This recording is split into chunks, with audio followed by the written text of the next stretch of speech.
आप सभी ग्रेट साथियों को नमस्कार। आज आपसे बात करने वाले हैं प्रार्थना की शक्ति के बारे में।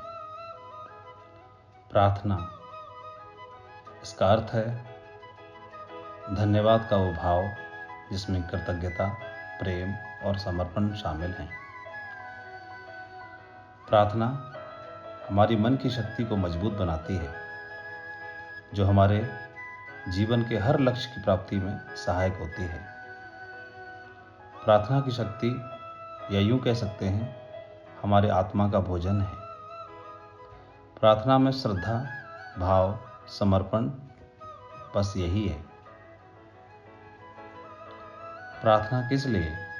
शुक्राना अदा करने के लिए, धन्यवाद के लिए, सिर्फ थैंकफुलनेस का ही भाव। प्रार्थना कोई डिमांड करने की चीज़ नहीं कि प्रार्थना के समय कोई ईश्वर को या जिस रूप में आप मानते हैं उसको कोई शॉपिंग की लिस्ट थमा देने का वक्त नहीं। जिसके सामने बैठे हैं वो सुप्रीम पावर, सब कुछ जानने वाली पावर है, उसे बताने की भला आवश्यकता कहाँ। फिर प्रार्थना क्यों? प्रकृति का एक, या ऐसे ये कह सकते हैं इस ब्रह्मांड का एक सिद्धांत है, वह खाली जगह को कभी बर्दाश्त नहीं करता। वो हमेशा ही किसी भी खाली जगह को हमेशा ही भर देता है। ये ब्रह्मांड, कोई खाली कमरा है तो उसे अपने आप से भर देगा, हवा से भर देगा, अपनी ऊर्जा से भर देगा। ये पूरा ब्रह्मांड तो ऊर्जा से बना है। जिसे हम देखते हैं वो भी, जो दिखाई नहीं देता वो भी। पूरा सौरमंडल, पूरा ब्रह्मांड, पूरा यूनिवर्स, पूरी गैलेक्सी, चांद, तारे जो हमें दिखते हैं, प्रकृति, पहाड़, नदियाँ, नाले, पेड़ पौधे, जानवर, पशु पक्षी, जो दिखता है वो सब, और जो नहीं दिखता वो भी, सभी कुछ तो ऊर्जा का ही स्वरूप है। या ये कह सकते हैं सभी कुछ इस ब्रह्मांड का स्वरूप है। तो ब्रह्मांड के हर कण में विराजने वाली शक्ति को हम सुप्रीम पावर कहते हैं, ईश्वर, अल्लाह, रब कहते हैं। तो उसका एक सिद्धांत है, वो खाली जगह को बर्दाश्त नहीं करती, वो हर खाली जगह को भर देती है। तो प्रार्थना किस लिए? प्रार्थना समर्पण के लिए। समर्पण में हम, प्रार्थना में, प्रेयर में हम समर्पण भाव से अपने आप को खाली कर देते हैं, ताकि वो हमारे अंदर समा सके, वो हमें अपने आप से भर सके। प्रार्थना जीवन को देने के लिए, जो दिया उसके लिए, प्यार के लिए, करुणा के लिए, शुक्राना अदा करने के लिए। एक बार गांव में सूखा पड़ा, सभी लोग प्रार्थना करने के लिए पास वाले गांव जाने लगे। सूखा न रहे इसलिए एक बच्चा छाता लेके साथ में आया। सभी ने बोला, सूखा पड़ा है, तुम छाता लेके आए हो? बच्चा बोला, हम ईश्वर से प्रार्थना करने जा रहे हैं। प्रार्थना तो कबूल होगी ही, पूरी होगी ही, तो फिर बारिश होगी तो छाता की जरूरत होगी ना। उसका भरोसा यही है प्रार्थना। प्रार्थना हमारे आत्मा का भोजन है। सिर्फ हाथ जोड़ना या सजदा करना ही प्रार्थना नहीं है। हमारा हर शब्द, हर वाक्य जो किसी का कल्याण करने वाला हो, वो प्रार्थना है। एक प्रसिद्ध वैज्ञानिक ने बोला कि मेरा भीतरी जीवन और मेरा बाहरी जीवन दूसरे इंसानों के कामों पर निर्भर करता है, इसलिए मुझे भी उतनी ही मेहनत करनी है ताकि वो भी सुखी हों। हर क्षण, हर पल जो भी मुझे प्राप्त हो रहा है, चाहे तो भोजन, चाहे तो वस्त्र, या जीवन की हर आवश्यकता, उनकी पूर्ति के लिए मैं दूसरों पर निर्भर हूँ। तो इन सब चीज़ों के लिए मैं आभार प्रकट करता हूँ उस ऊपर वाले सुप्रीम पावर का। प्रसिद्ध कवि रविंद्रनाथ टैगोर जी कहते हैं, आपने प्रे नहीं किया कोई बात नहीं, लेकिन आपने आभार प्रकट कर दिया तो आपकी प्रार्थना कबूल हो गई। एक लाचार औरत भोजन की कमी को पूरा करने के लिए एक राशन की दुकान पर जाती है और दुकान मालिक से प्रार्थना करती है कि मेरे पति बीमार हैं, मेरे 7 बच्चे हैं, घर में खाने के लिए कुछ भी नहीं है, बच्चों को भूखा नहीं देख सकती, आपसे मदद चाहिए, मुझे राशन दे दो, जब पैसे हो जाएंगे तो मैं चुका दूंगी। दुकानदार माना नहीं, उसने और मिन्नतें की, महिला ने, दुकानदार माना नहीं। ज़्यादा मिन्नतें करने के बाद वो बोला कि तुम्हारे पास कोई ऐसी चीज़ है जिसे मुझे दे सको, तराजू के एक पल्ले में रख दो, जितना उसका वजन होगा उतना ही मैं तुम्हें सामान दे सकता हूँ, राशन दे सकता हूँ। उस लाचार औरत को कुछ समझ नहीं आया। उसके हाथ में एक छोटा सा कागज़ था और उस पर कुछ लिखा और उस पर्ची को उसने तराजू के पल्ले पर रख दिया। बहुत ही आश्चर्य की बात हुई, वो तराजू का पल्ला पूरा नीचे झुक गया। दुकानदार की आंखें फटी की फटी रह गई, ये हो क्या रहा है। तराजू के दूसरे पल्ले में उसने राशन का सामान रखना शुरू किया। वो झुके ना, और रखा, वो झुके ना, वो और रखा तो झुके ना। उसको समझ नहीं आया। उसने उस पर्ची को उठा के देखा, क्या है ये पर्ची। तो पर्ची में सामान की लिस्ट नहीं थी या कुछ और नहीं था। खोल के देखा तो उस लाचार औरत ने लिखा, हे ईश्वर, आप मेरी ज़रूरतों को अच्छे से जानते हैं, मैं तो पूरी तरह आप पर ही छोड़ देती हूँ। और इस पर्ची को पढ़कर के वो दुकानदार भावुक हो गया। फिर उसने ज़रूरत के हिसाब से जो भी सामान की आवश्यकता थी उस महिला को उसने दिया। महिला के जाने के बाद उसे होश आया और उसने ध्यान से देखा, उसने तो तराजू का वो पल्ला टूटा हुआ था। तो जब प्रार्थना कबूल होती है तो किसी भी रूप में, किसी भी स्वरूप में वो पूरी हो। हमारा हर शब्द, हर वाक्य प्रार्थना है। अगर दूसरों का कल्याण करने वाला है तो हमारा हर शब्द ऊर्जा है और ब्रह्मांड भी ऊर्जा ही है। तो ये ऊर्जा उस ऊर्जा से मिलती है और अपने समान ऊर्जा को रोटेट करके पुनः वापस ले आती है। माउंट आबू में एक बुजुर्ग, उम्र तकरीबन 90 वर्ष, उनसे मिलने के लिए एक महिला गई तो वो जड़ी बूटियां दिया करती थी। उनसे पूछा, बाबा आपकी उम्र कितनी होगी? तो उन्होंने बताया 90 वर्ष है। महिला ने बोला, लगते तो नहीं हो। तो बुजुर्ग ने पूछा, कितने का लगता हूँ? तो उसने बताया, 70 के लगते हो। बुजुर्ग बड़ा खुश हुआ। फिर उसने बताया खुद ही, स्वतः ही, मैं सारा काम अपना खुद ही करता हूँ और यहाँ भी बैठता हूँ, दवाइयाँ भी देता हूँ और खुश रहता हूँ। महिला ने पूछा, सेहत का राज क्या है आपकी का? तो बुजुर्ग बोले, मुझे याद नहीं कितने सालों से, कई वर्षों से मेरा एक नियम है। मैं सुबह सो के उठता हूँ तो सबसे पहले जो वस्तुएं, जो व्यक्ति, जो चीज़ें मेरे अनुकूल हैं उन सब के लिए ईश्वर का आभार प्रकट करता हूँ और तब तक जब तक कि मेरी आंखों से आंसू नहीं आ जाते। इसे कहते हैं प्रार्थना। हर शब्द, हर सुंदर वाक्य प्रार्थना है। एक गांव में एक बालक डॉक्टर बनना चाहता था। डॉक्टर बनने का सपना लेकर के पढ़ाई कर रहा था। मेडिकल एंट्रेंस एग्जाम दिया, परिणाम आया 98.5%। पास के शहर के मेडिकल कॉलेज में एडमिशन लेना था। कॉलेज का कट ऑफ था 99%। बहुत मायूस तो हुआ लेकिन निराश नहीं हुआ। मन में इच्छा आई कि फॉर्म लेके आता हूँ, भरता हूँ, बाकी ऊपर वाले की मर्जी। घर वालों ने समझाया, परिवार वालों ने और गांव वालों ने भी, क्यों शहर जाते हो, क्यों परेशान होते हो, क्यों खर्चा करते हो, एडमिशन तो होगा ही नहीं, किसी और कॉलेज में ट्राई करो। बच्चा नहीं माना, गया, फॉर्म लेके आया, भरा। 1 महीने के बाद वहाँ से कॉलेज से लेटर आया। इस दरमियान में बच्चा अपना पढ़ाई की तैयारी करता रहा, प्रार्थना करता रहा। कॉलेज से लेटर आया 1 महीने के बाद और उसमें लिखा था कि आपका एडमिशन स्वीकार हो गया है।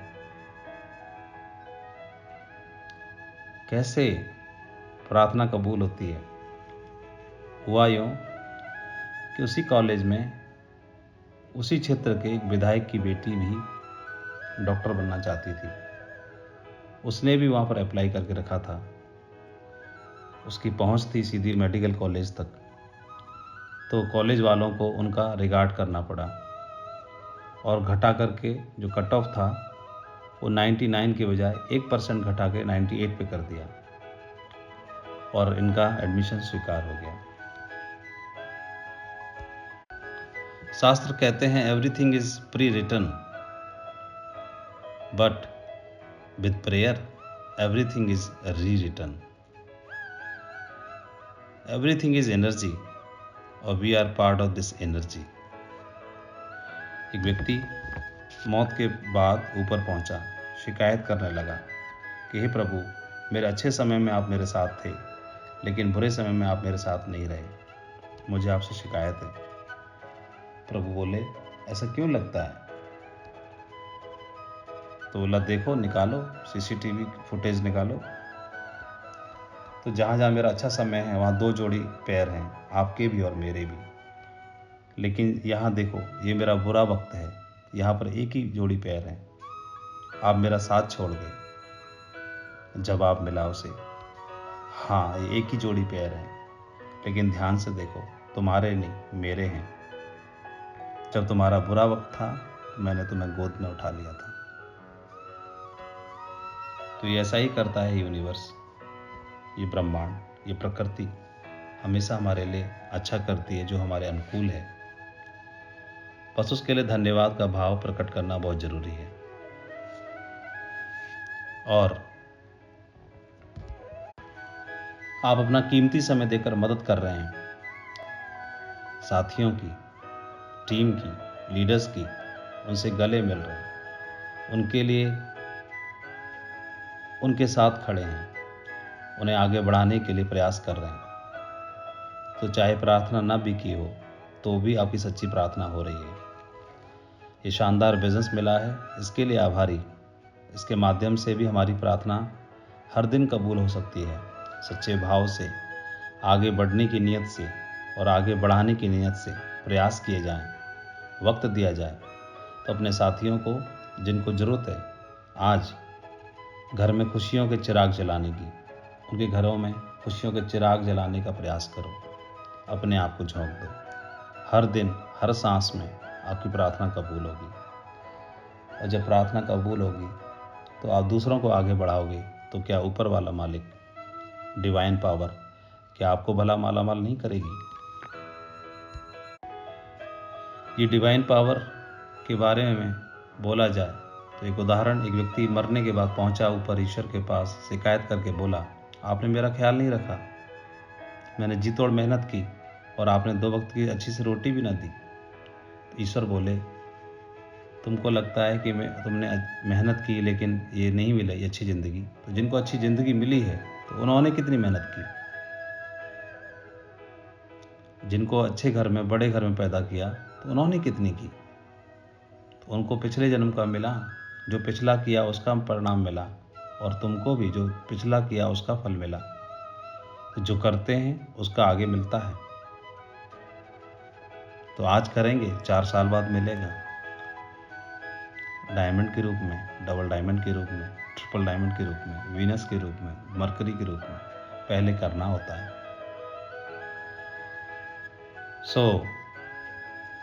एक बच्चा माँ की शिकायत करता रहता हमेशा ही। जब भी पिता लौट के आते ऑफिस से, शिकायत करता, माँ ने डांटा, माँ ने टाइम पे खाना नहीं दिया, माँ ने मैगी नहीं बनाई, माँ ने ये किया, माँ ने वो किया। 1 दिन हुआ, 2 दिन हुआ, 3 दिन हुआ, 4 दिन, हर दिन की आदत बना ली।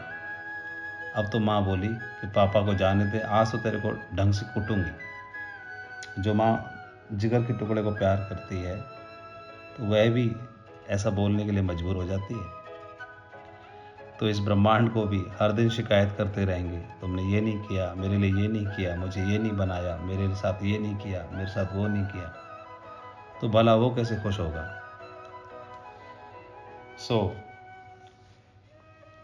प्रार्थना तो हमारी कबूल होती है। इस ब्रह्मांड को धन्यवाद, ग्रेटिट्यूड का भाव, ग्रेटफुल का होने का भाव हमारे अंदर है, तो भाव प्रार्थना का ही भाव होता है। एक बार अकबर बादशाह के दरबार में एक फ़कीर पहुंचा। फ़कीर ने इच्छा जताई कुछ भिक्षा मांगने की। बादशाह बोले कि मैं नमाज अदा कर रहा हूँ, इंतज़ार करने के लिए बोलिए। अकबर बादशाह नमाज अदा करते रहे, वो फ़कीर वहाँ से चला गया। नमाज अदा करने के बाद बादशाह ने जब पूछा फ़कीर कहाँ गया, तो दूतों ने बताया कि वो तो चले गए। तो उन्होंने अपने सैनिकों को भेजा और बोला कि जाओ उन्हें पकड़ के लेके आओ। सैनिक गए, घोड़ों पर सवार होकर लेके आ गए फ़कीर को। बादशाह सलामत बोले, आप आए थे फिर वापस क्यों चले गए? फ़कीर ने बोला कि मैंने रोशनदान से देखा था कि आप दोनों हाथ फैला करके शायद कुछ मांग रहे थे ऊपर वाले से, तो मैंने सोचा आप भी किसी से मांग के ही मुझे दोगे, तो जिससे आप मांग रहे हो क्यों ना सीधा मैं भी उसी से मांग लूं। जी हाँ, प्रार्थना की शक्ति बहुत ताकतवर है, इसमें बहुत ताकत है। एक डॉक्टर मार्क हुए, बहुत ही जाने माने कैंसर स्पेशलिस्ट। उनकी जो मेडिकल क्षेत्र में रिसर्च थी, उनका बहुत बड़ा योगदान था। सरकार ने और मेडिकल साइंस के डिपार्टमेंट ने उनको सम्मानित करने के लिए एक फंक्शन का आयोजन किया। फ्लाइट लेके निकले, सडनली उनकी फ़्लाइट को इमरजेंसी लैंडिंग करनी पड़ी, और इमरजेंसी लैंडिंग के बाद वो समझ नहीं आया कि इवेंट में, फंक्शन में, समारोह में इस वक्त पे कैसे पहुंचूंगा। एयरपोर्ट से बाहर आए, एक टैक्सी अरेंज की, रास्ता पूछा, और टैक्सी मिली तो सही लेकिन विदाउट ड्राइवर मिली। उनको फंक्शन अटेंड करना था, गाड़ी लेके निकल पड़े सेल्फ ड्राइविंग करके। तो डॉक्टर मार्क ड्राइविंग कर रहे थे, तभी आंधी तूफान आ गया। आंधी तूफान में कुछ समझ में नहीं आया, जोरों की बारिश, और ड्राइव करते करते रास्ता भूल गए। और रास्ता भूल गए तो चलते चलते छोटी मोटी सड़कों पर होते हुए घिर गए आंधी तूफान में। भूख प्यास भी लगी थी, समझ नहीं आ रहा था क्या करें। तभी पास में एक झोपड़ी दिखाई दी, उस झोपड़ी की तरफ नज़दीक चले गए, अपनी समस्या बताई। तो झोपड़ी में एक बुढ़िया थी, उसने अंदर आने दिया और बोला कि आप आओ, जब ये थम जाए तूफान तो आप चले जाना। उसने चाय बनाई डॉक्टर के लिए। चाय बनाने के बाद में कुछ नाश्ता था, नाश्ता तैयार किया और डॉक्टर साहब को ऑफ़र किया। डॉक्टर साहब बहुत भूखे थे, स्वीकार कर लिया। तो कुछ चाय नाश्ता करने से पहले वो महिला बोली कि आइए पहले हम चाय नाश्ता से पहले कुछ प्रार्थना कर लेते हैं। तो डॉक्टर साहब बोले, मैं इन प्रार्थना में बिलीव नहीं करता, मैं कर्म में बिलीव करता हूँ। तो माँ, एक छोटा बेटा था, उसके साथ मिलकर के प्रार्थना करने लगी। और प्रार्थना करने के बाद में डॉक्टर साहब ने चाय पी, नाश्ता किया, और डॉक्टर साहब ने महसूस किया कि जो बच्चा था वो तकलीफ़ में था। तो उस महिला से उन्होंने बच्चे के बारे में जानकारी की। तो महिला ने बताया कि मेरे बच्चे को एक बहुत भयंकर एक कैंसर की बीमारी है, और किसी ने बताया है कि इसका इलाज सिर्फ एक डॉक्टर ही कर सकता है, कोई डॉक्टर मार्क हैं वो, लेकिन उनका इलाज बहुत महंगा है, मेरे पास पैसे नहीं हैं, तो मैं वहाँ जा नहीं सकती। लेकिन ईश्वर से दुआ करती हूँ, प्रार्थना करती हूँ कि कभी मेरी दुआ कबूल कर ले तो मेरे बच्चे का इलाज हो जाए। उस बुढ़िया के मुंह से अपना नाम सुनते ही डॉक्टर मार्क अवाक रह गए, और एक एक करके उनको सारी घटनाएं उनके दिमाग में घूमने लगी। कैसे उनको वहाँ जाना था फंक्शन में, कैसे फ़्लाइट की इमरजेंसी लैंडिंग हुई, कैसे उन्होंने टैक्सी ली, कैसे आंधी तूफान में घिरते हुए और इस दरवाजे तक आ पहुँचे। तो समझ गए कि ऊपर वाली शक्ति को इस बुढ़िया की दुआ कबूल करनी थी, इसलिए मेरे साथ ऐसा हुआ। तो ये है प्रार्थना की ताकत। तो हमें तो बहुत शानदार मौका मिला है इस बिजनेस के माध्यम से बहुत सारी प्रार्थनाएं करने का, बहुत सारी दुआएं कबूल कराने का और बहुत सारा पुण्य कमाने का। आपको अपनी ज़िंदगी संवारने का मौका मिला है। लेकिन कितना सुंदर रास्ता है कि आपको अपनी ज़िंदगी संवारनी है, दूसरों की ज़िंदगी संवारने के रास्ते से होकर के आपकी ज़िंदगी संवरेगी। तो दूसरों की ज़िंदगी संवारिए, आपकी अपने आप संवरेगी, अपने आप फल फूल हो गए आप। ऐसा मौका मिला है हमें। तो हर ज़रूरतमंद के साथ में खड़े रहिए। आपकी टीम लीडर्स जहाँ पर आपकी जिम्मेदारी मिली है, कस के लग जाओ। पारी खेलनी है खेलो, जिम्मेदारी उठानी है उठाओ, एथिक्स के साथ काम करना है करो। जीवन संवारने की बारी है, बार बार नहीं मिलता है। अपने आप को समर्पित कर दो इस डिवाइन शक्ति के प्रति, उसको अपना पार्टनर बना लो, चुन लो उसको अपना पार्टनर। वो ऐसा बोला जाता है कि God plus me is equal to majority हो जाती है। तो आइए अपने दिन की शुरुआत हमेशा ही प्रार्थना के साथ करें। और एक प्रार्थना मैंने लिखी है, वो आपके साथ पढ़ के सुना रहा हूँ। हम चाहें तो अपनी प्रार्थना के शब्दों में या अपनी प्रार्थना में उन शब्दों को हम शामिल कर सकते हैं।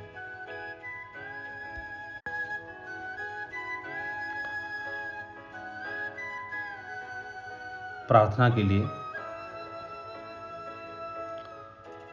आइए शुरुआत करते हैं। हे पूरे ब्रह्मांड के मालिक, कण कण में वास करने वाली असीम दिव्य शक्ति, आपका कोटि कोटि धन्यवाद है। आप हर पल हर क्षण हमारे साथ हैं। इसलिए आज का दिन